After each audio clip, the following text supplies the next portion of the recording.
গ্রাম বাংলার নির্মল সবুজ প্রকৃতির সান্নিধ্য লাভ আর গ্রামের আনাচে কানাচে ছড়িয়ে থাকা বাংলার ঐতিহ্যমণ্ডিত পুরাকীর্তিগুলোকে জনসম্মুখে তুলে ধরার উদ্দেশ্য নিয়ে আজ আমরা চলেছি হুগলি জেলায়। প্রাচীন বাংলার রাঢ় অঞ্চলের অন্তর্গত ছিল এই হুগলি জেলা, এমনটাই অনুমান করেন ঐতিহাসিকেরা। এই হুগলি জেলার বিভিন্ন গ্রামে অসংখ্য প্রত্নকীর্তি নিদর্শন মেলে আজও। এমনই এক প্রাচীন মন্দির স্থাপত্যের সন্ধানে আমাদের আজকের গন্তব্য দশঘরা গ্রাম, ধনেখালি ব্লকের অন্তর্গত এই গ্রামটি বিশ্বাসপাড়ায় রয়েছে পোড়ামাটির অলঙ্করণযুক্ত সুপ্রাচীন এক মন্দির, যা রাধা গোপীনাথ জিউয়ের মন্দির নামে পরিচিত। তৎকালীন স্থানীয় জমিদার বিশ্বাস বংশের পারিবারিক এই মন্দিরটি তাদের বসতবাটিরই লাগোয়া। অবশ্য জমিদার বাড়ি না বলে এটিকে রাজপ্রাসাদ বলাই বোধহয় শ্রেয়। সিংহদুয়ার দিয়ে প্রবেশ করার পরে বিশাল এক পুকুরের পাশ দিয়ে হেঁটে যেতে যেতে একে একে চোখে পড়ে কাছারি বাড়ি, রাসমঞ্চ, দোলমঞ্চ আর একটি শিব মন্দির।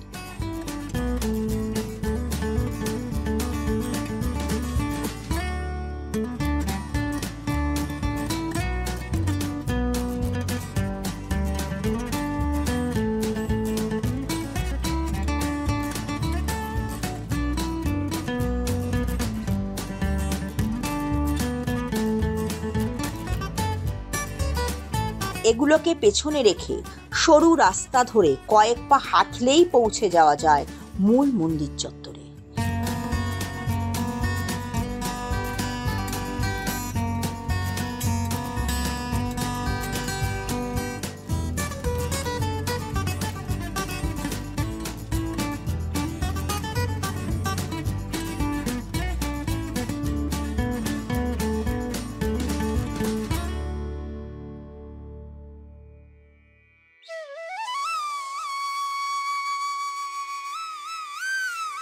এটি রাধা গোপীনাথ জিউয়ের মন্দির।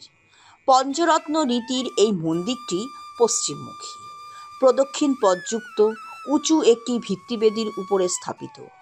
রথ বিভাজন রত্নগুলোর শিখর দেউল রীতির। পীর বিভাজন লক্ষ্য করা যায় রত্নগুলোর চালা অংশে।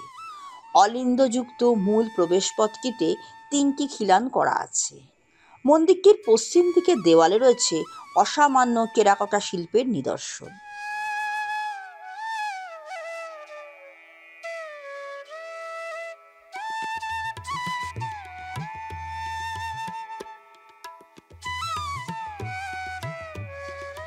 ধনুকাকৃতি কার্নিশের গায়ে টানা এক সারি ফলকচিত্রে তৎকালীন সামাজিক দৃশ্য, শিকার দৃশ্য প্রভৃতি নজরে আসে। আর কার্নিশের নিচে সমান্তরালে থাকা সারিবদ্ধ কুলুঙ্গিতে মূর্তিফলকে দেখা যায় বিষ্ণুর দশাবতার, বিভিন্ন ভঙ্গিতে সাধু আর বেশ কয়েকটি পাখির চিত্র। কীর্তিমুখের একটি ফলকও চোখে পড়ে এদের মধ্যে।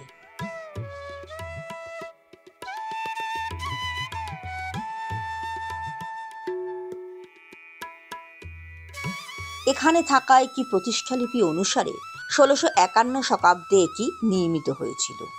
সদানন্দ বিশ্বাস ছিলেন মন্দিরের প্রতিষ্ঠাতা।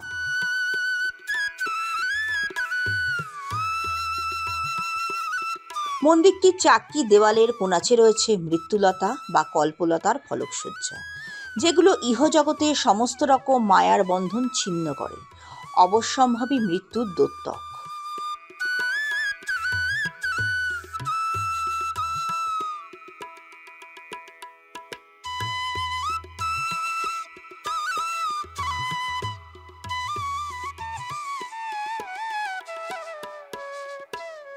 বাঁকানো কার্নিশ থেকে মন্দিরের দুধারের খাড়া কুলুঙ্গির সারিতে যেসব চিত্রফলক নজরে পড়ে সেগুলো হলো কয়েকটি কালী মূর্তি, দেবাদিদেব মহাদেব, তীরধনুক হাতে শিকারী, হাত পাখা নিয়ে রমণী ইত্যাদি।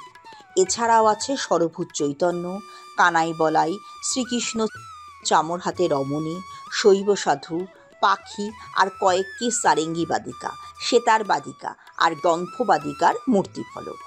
কোট প্যান্ট টুপি পরিহিত বন্দুকধারী ইউরোপিয়ান সৈন্য মূর্তিও নজরে পড়ে, আর একটি দ্বারবর্তনীর মূর্তিও নজরে পড়ে।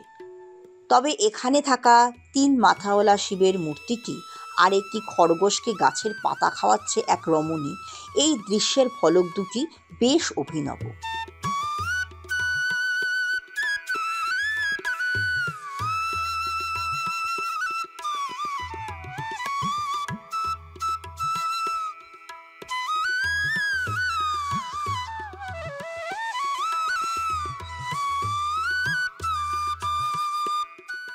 মূল প্রবেশপথের খিলানতিঙ্কির উপরের অংশে লঙ্কা যুদ্ধের বিশদ ফলক বিন্যাস অসাধারণ।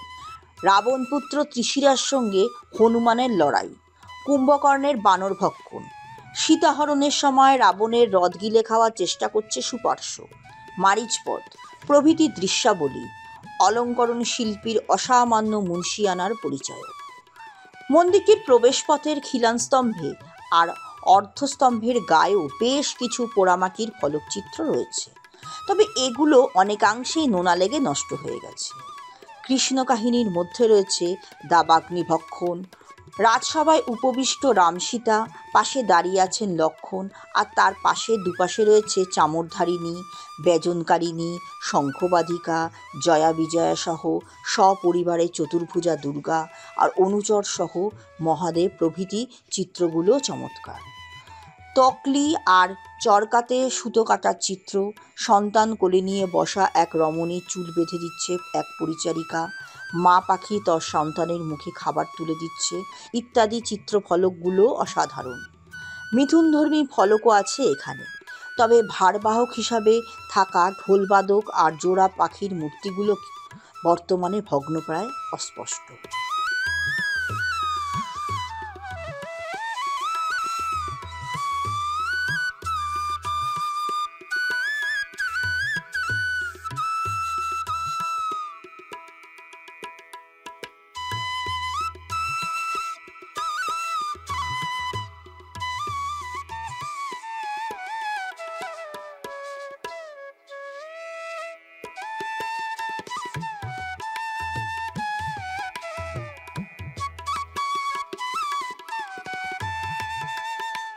মন্দিরটির ভিত্তিবেদী সংলগ্ন ফলকগুলোতে কৃষ্ণ বিষয়ক নানান পৌরাণিক কাহিনীর দৃশ্য, তৎকালীন সামাজিক চিত্রাবলী, বন্দুকধারী বিদেশি সৈন্যের শাড়ি, শিকার দৃশ্য প্রভৃতি লক্ষ্য করা যায়। এখানে থাকা কৃষ্ণের কাছে চতুরানন ব্রহ্মার নতি শিকারের দৃশ্য আর কংসের কারাগারের নিদ্রামগ্ন প্রহরীদের দৃশ্য দুটি বিশেষভাবে উল্লেখযোগ্য। পার্বতীকে পাশে নিয়ে বীণা বাদনরত মহাদেব, নিদ্রিত কৃষ্ণের পায়ের দিকে অর্জুন আর মাথার কাছে উপবিষ্ট দুর্যোধনের ফলক দৃশ্য দুটিও বিষয় বৈচিত্র্য অপূর্ণাব। তবে খুব সম্ভবত এগুলো পরবর্তীকালে মন্দিরটি সংস্কারের সময় সংযোজন করা হয়েছে। বীণা বাদনরতা মা সরস্বতীর মূর্তিটিও এই শ্রেণীভুক্ত। তবে সপার্শ্বদ গৌরনিতাইয়ের সংকীর্তন দৃশ্যটি ভারী প্রাণবন্ত।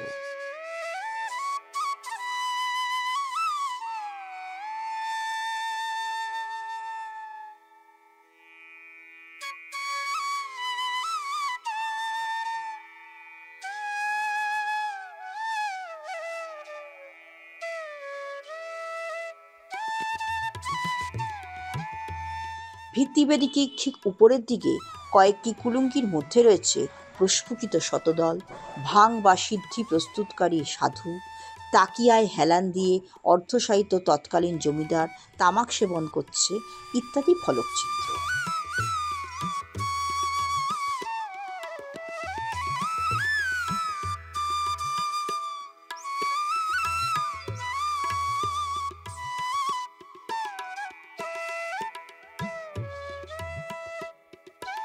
এটি মন্দিরের দক্ষিণ দিকের দেওয়াল। এখানে তিনটি খিলানের নকশা থাকলেও কোনো প্রবেশদ্বার নেই। খিলানতিঙ্কির উপরের অংশে উদ্ভিদধর্মী নকশা, কলসদঙ্গের দুপাশে প্রস্ফুটিত পদ্ম ও লিঙ্গসহ প্রতীক শিবালয় প্রস্ফুটিত হয়েছে টেরাকোটার মাধ্যমে। স্টাকোর নকশাও আছে এই দেওয়ালে, আর আছে বাঁকানো কার্নিশের সমান্তরাল ও উল্লম্ব সারিবদ্ধ কুলুঙ্গিতে প্রচুর ফুলের নকশা।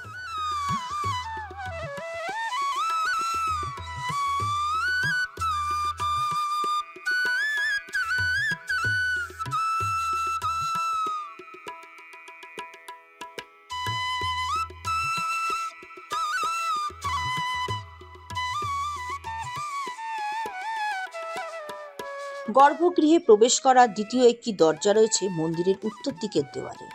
এখানে 3টি খিলান করা থাকলেও পাশের 2টি কিন্তু প্রতীক দরজা। ফুলকারি, লিঙ্গসহ প্রতীক শিবালয়, কলসদণ্ড সবই আছে এখানে।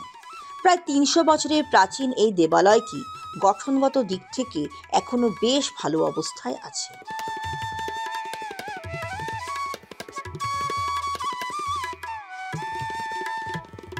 মন্দিরের টেরাকোটার অলঙ্করণ উঁচু মানের আর বিষয় বৈচিত্র্য অনন্য। তবে বর্তমানে কিছু কিছু মূর্তিফলক নোনা লেগে ক্ষয়ে গেছে, নিশ্চিহ্ন হয়ে গেছে অনেকগুলো। তবে শিল্প নৈপুণ্যে ভরা এই মন্দিরটি টেরাকোটা প্রেমীদের কাছে একটি অবশ্য দ্রষ্টব্য।